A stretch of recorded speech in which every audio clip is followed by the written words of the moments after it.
Hello YouTube, I'm going to be doing a commentated walkthrough of the Shades of Darkness, the latest expansion for Might and Magic 6 Heroes. And to start off with, let's get right into the intro cutscene. I won't be commentating during this, but hope you enjoy it.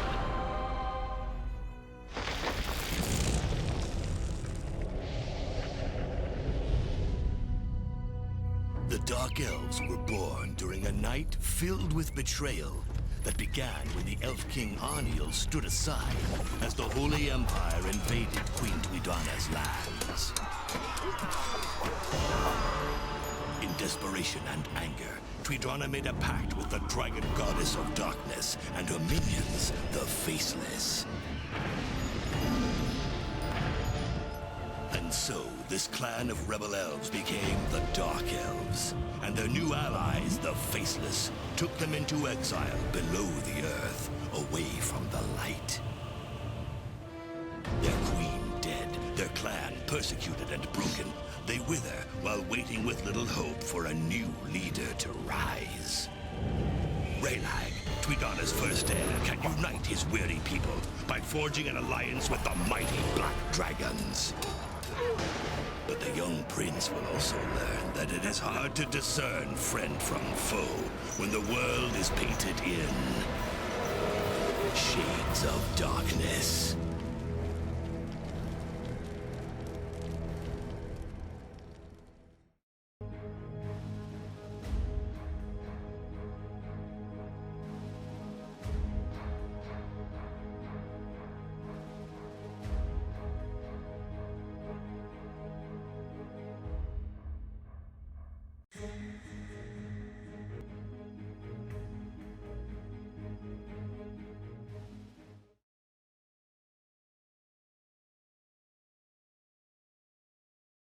What makes a nation?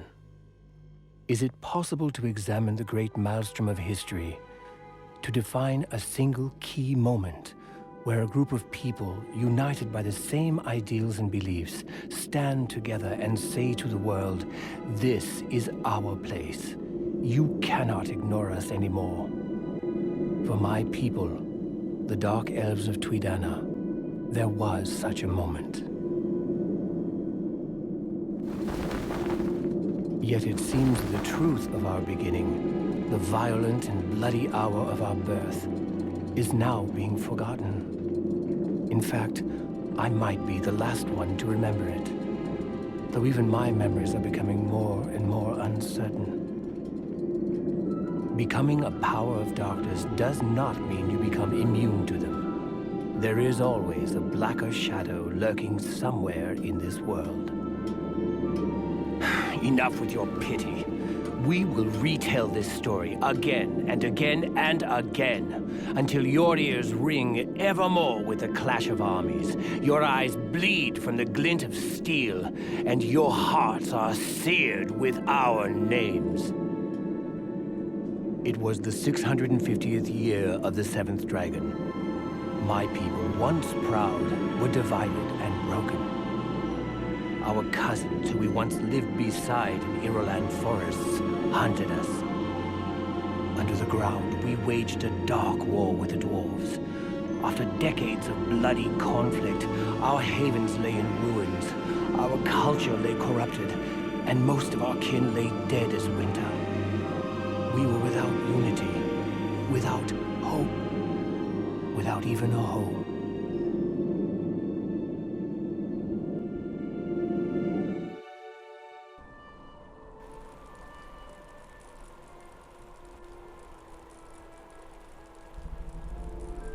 And that's your plan? Begging our Sylvan cousins for forgiveness? You are so spineless. I can't believe we were born to the same mother on the same day! And what would you have us do? Ally ourselves with the demon sovereign? Here, let me stab you in the back now! Silsai, I'm Alas's knight. He's a demon. At least their power is real. Accept it, Menon.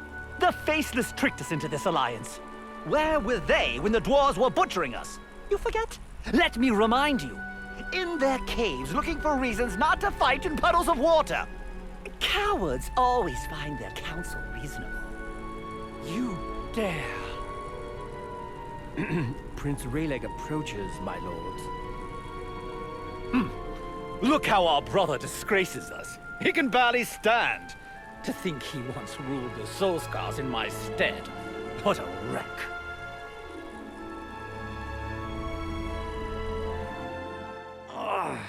Silsai, Manon, why are there 4 of you? Oh, Melissa, my head. And the Triumvirate convenes. There are matters to discuss. The Invisible Library... Always with the Invisible Library, Sorshan. It was taken to Sheog. End of story. Hear me out, please. Our people are divided. We scratch out pitiful existences away from the light, move from one dark place to another, waiting for the dwarves to break truce and finish what they have started. We're like a wandering tribe of orcs. We need to have a homeland. And you wish the Faceless's Invisible Library to be its heart? I'm curious. How do you plan to bring it back? All we need is a tear of Asher, the purest of them all. Powerful enough to pull the library out of the realm of chaos. Our faceless allies will help us bring it here. Another vision, I suppose. What mushroom did you nibble this time? I'll humor you. How are we to locate this miraculous tear? The faceless can divine its position in the ashes. But no ordinary ashes will do. They need to be the ashes of someone strong, someone who's spun many threads and tied many knots in the web of destiny. Someone feisty. Like Mother. Her ashes would do. Twidana's ashes.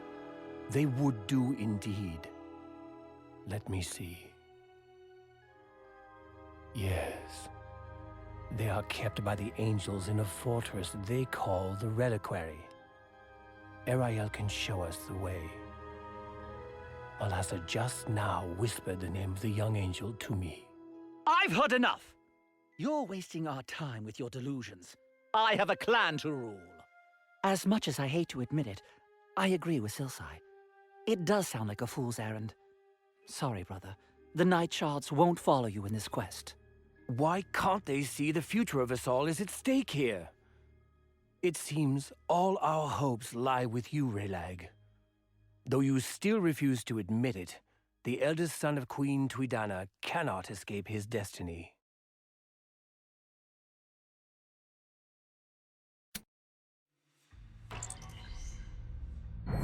Alright, so we're finally at the playable section of the game, and you can see here our quest screen. Our quest, of course, being to go to the surface to collect our mother's ashes. Not that that's in any way creepy, but we're going to be bringing them back, hopefully, to save the Dark Elves. And here you can see the overhead map. This is our hero screen, where we can equip items for our hero and pick abilities, which I'm going to be doing right now. Our hero doesn't actually fight in battles in the Might and Magic games, at least not in the Heroes games, but you can give him cool abilities to help out your army. You start off with a small army, but hopefully we'll be getting some more units later on. In the overhead screen, you don't actually do any combat, but you do encounter enemies there, and you get treasures, artifacts, other things to help you out. A lot of this I'll try to explain as we go along, but if you're already familiar with the Might and Magic games, probably none of this is news to you, but if not, I'm just going to try to explain some of the basic elements as to what's going on, because this expansion is also designed to be played as a standalone game, even if you've never played the main campaign that came with it originally, but it does help if you know what's going on. Now here's an example of a battle. This is, it all takes place in a turn-based tactics style combat system on a big grid. A little like Fire Emblem or Advance Wars if you ever played either of those games. Here you can see I used an ability called Mass Heroics, which gives my units some useful combat bonuses.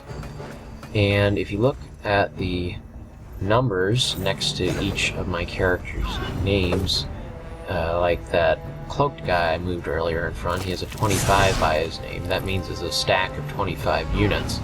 So even though there's one unit there, you can actually divide those stacks up into multiple stacks, and so it's very important. Obviously, higher numbers are going to be a lot tougher to kill. So here you can see I'm using some range units. Range units cannot move and attack in the same turn unless you do a melee attack, but their ranged attack can hit enemies from anywhere on the map, which is really nice for you, or for me as a player, but it's very difficult to deal with because the enemies, of course, they can get ranged units too. Now that the sisters are dead, I got a cool artifact, and I believe there's going to be another conversation coming up real soon. I'm going to try to explain more about what these units do as we go along, but let's see what happens. So Sorshan has a hero for his mad quest. That's why I always liked you, Yriss. Even when you're scouting at the borders, you manage to know exactly what is going on with the Triumvirate. Someday, you'll have to tell me how you do it. Do you really intend to break the seals? In 30 winters, only my company has seen the daylight. Once we open the way for your army, it cannot be undone easily. Armies can leave, and other armies may enter. That's a risk we have to take. By my birthright, do it. You renounced your birthright, Raelag. Do not toy with me. Bygones be bygones. It's good to see that spark back in your eyes. I just hope you know what you're doing. I know you have a fondness for Sorshan, but he's not exactly sane. So why don't you come with me, and be the voice of reason? Come to think of it, nobody knows the surface world better than you. I would be honored. Even your eyes will need time to adapt to the sunlight. You're going to need a good scout. I won't have our retired prince dying stupidly chasing Sorshan's delusions. I might not be there in flesh, but you will never be far from my whispers. May the shadows hide your trail. Wait, you mean he can hear everything we say? Oh, now that's creepy. Not the last creepy thing we're going to be hearing in this campaign, but as we move on, I'll try to explain a little more about what's going on in combat. Now, the general strategy I have over the long term is that I want to try to get through as many battles as possible to level up my main hero without actually losing any units. So, battles that I restart, I won't be showing all the failed attempts, but basically, even if you win a battle in Might and Magic, you're allowed to do the battle over and over until you get the result you like. So I do that in some battles, not a lot of them, but some of them are pretty hard due to random positioning. You're never 100% sure if your strategy is going to work. There's always a random luck factor. One ability I used, you may have seen that sword fall down from the sky, is, there it goes again, every time you attack with a unit affected by that ability, that's called pressed attack, but it lets your hero do an attack first, and then your attacker unit attacks, so basically it just gives you a huge damage boost to whatever unit has it affected.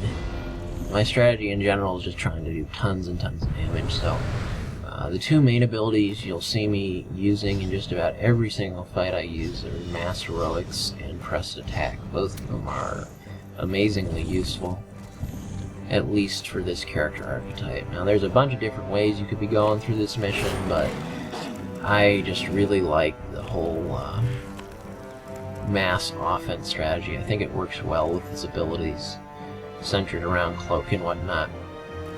Now, I began to describe how the backstab works earlier, but these assassin units, you see them moving again. Basically, they start off cloaked. When they hit while cloaked, they get a damage bonus. And when they're uncloaked, they're vulnerable again. So when they're cloaked, not only do they get a damage bonus, but they can't be hit at all by enemy units.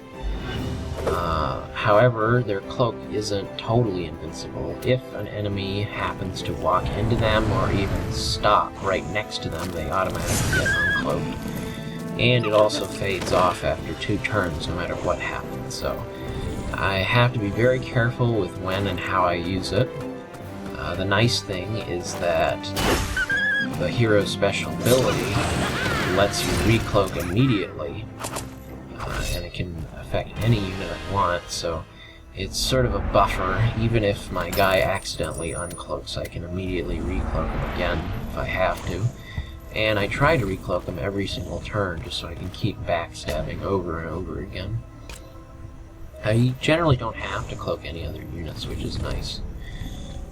And here's an example of an enemy that can teleport, which makes things a little more challenging since cover isn't really that useful, but the enemies here are, for the most part, predictable enough that I can try to work around whatever strategy they use.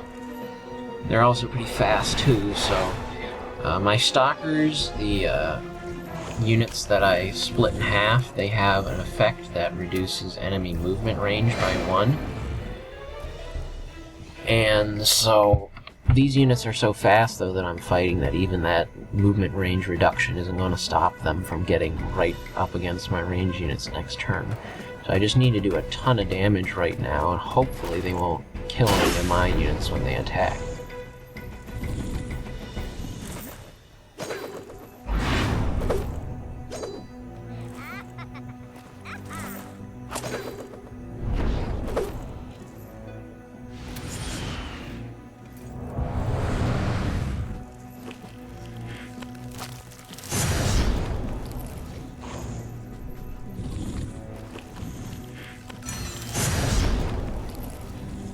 Now, the other type of unit I have, they look like a giant octopus.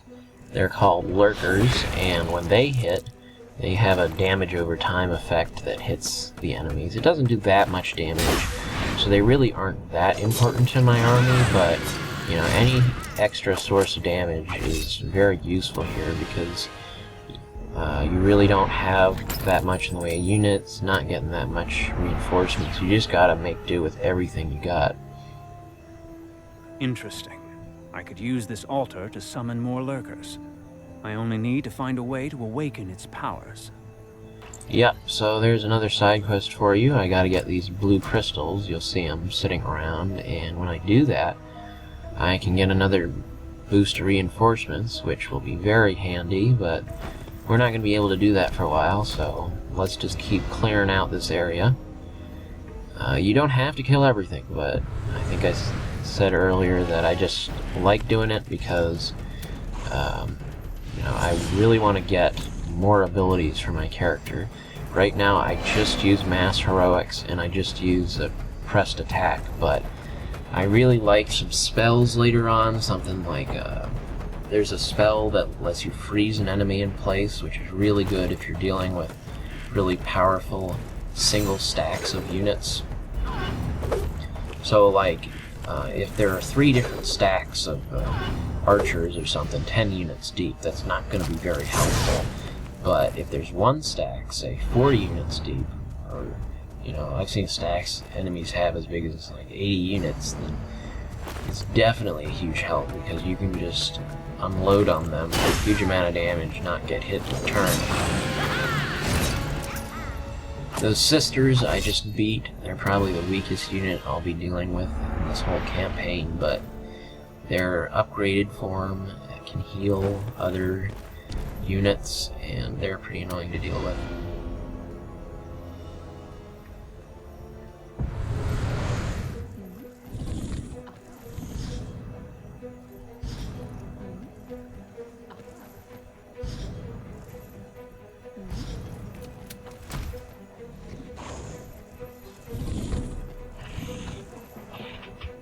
Now, one thing that is kind of unusual about my strategy is I split my stalkers stack in half.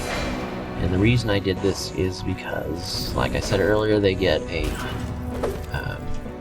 they have a debuff that hits enemies when they hit, which causes their movement range to be reduced by 1. In addition, whenever any unit, or any stack of units, regardless of the size of the stack, does an attack that enemies cannot retaliate against, my special ability bar, which you can see in the lower right, and that goes up by a fixed amount. So it doesn't matter if I have 5 stacks of 10 units or 5 stacks of 1 unit, it's going to go up by the same amount after 5 attacks, which means that just having 1 extra stack allows me to cloak a lot more often, which is really nice. That circle meter only has to be filled a quarter of the way before I can use that recloaking ability. Here I'm going to be using pressed attack. I usually put it on one of my ranged units. And as you can see here, when he attacks, first my hero unit does a special attack, and he never even got a chance to do his own attack.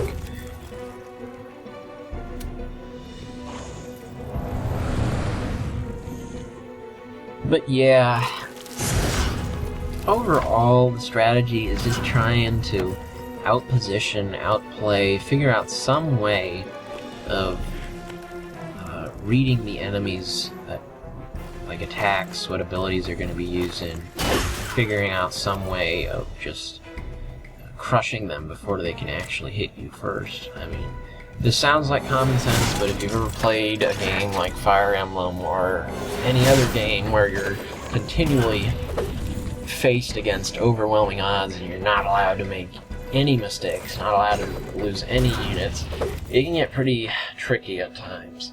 And later on especially, there's going to be some very difficult fights.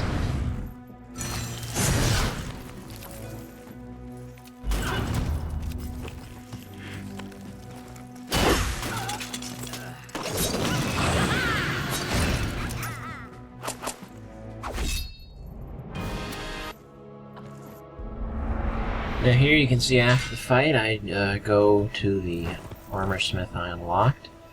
A lot of these buildings give different types of bonuses, some temporary, some permanent. All of them give some sort of useful benefit for my hero. That sign's just saying there's no way I can go through that gate, unfortunately, just yet, so I'm going to have to go around some other way. And here's an example coming up of a Timberwolf, which you don't have to actually fight. You can see here that I always click pursue when that happens, but the reason I always pursue and kill these enemies that want to run away is because not only that I want to get the extra experience, it's because there's a sort of a morality bar going on in this game. You can either be have a blood morality or a tears morality, and I'm going entirely blood in this playthrough, so depending on what abilities you use, what decisions you make in-game, and whether or not you kill everything you come across, your morality is going to go up one way or the other. All of my abilities are blood-oriented, so it's good in some ways, bad in some other ways.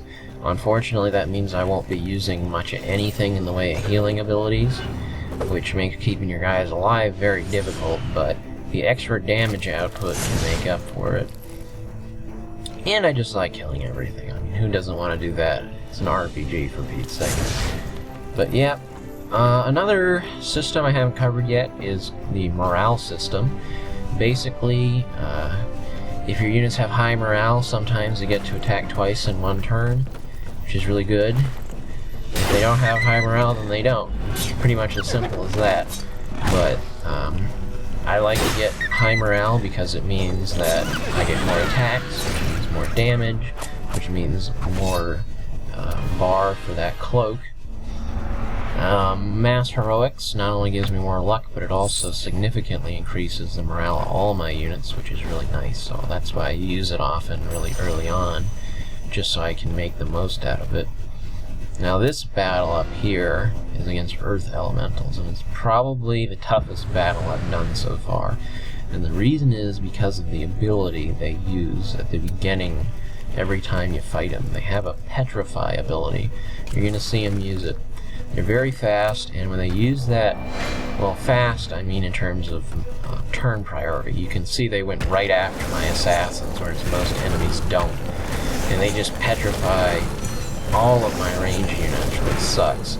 I have to be very careful here. I don't want to backstab him right off the bat, because another Earth Elemental is gonna come right up and kill me after that. Or at least do a little damage, which I don't want any of my units to get killed, so I'm gonna have to take this very carefully if I want to get this without any damage. You can see here I'm just thinking about what I'm gonna do. The good thing about Earth Elementals is that even though they have very high turn priority, their actual movement speed across the map, you can see it's very slow. So I'll have plenty of time to wear them down. And even though Earth Elementals themselves are very tough, they usually fight in very small groups, so these stacks of 2 Earth Elementals are not very hard to kill. So you can see there my guys all recovered. I'm going to start trying to batter them around with ranged attacks. Also, because my assassin didn't attack in the first 2 turns, he just automatically got uncloaked. But I'm going to be recloaking him very shortly.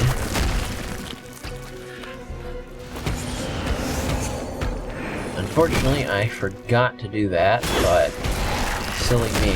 Luckily, though, I did not die there, so I'm just going to go ahead and cloak him, and then I'm going to go ahead and just finish him off with a backstab. Hopefully this will be enough to kill him. No, it isn't, but I should be able to survive another hit, just because these assassins, while they're kind of flimsy, they're not super weak, so... There we go, managed to kill those Earth Elementals without losing any units. And if I was losing units, then this upcoming battle would be very difficult, because you're up against a bunch of Sentinels, which are these very strong melee units, have very high armor. Oh, they're Praetorians. They're the upgraded versions. Okay. Did I say that right? I think I did. Anyway, yeah. I'll just let you watch this. This is going to be the final fight before we finally get out of this underground cave and get to the surface world. So, I hope you enjoy it, and I hope you stay tuned for the next video.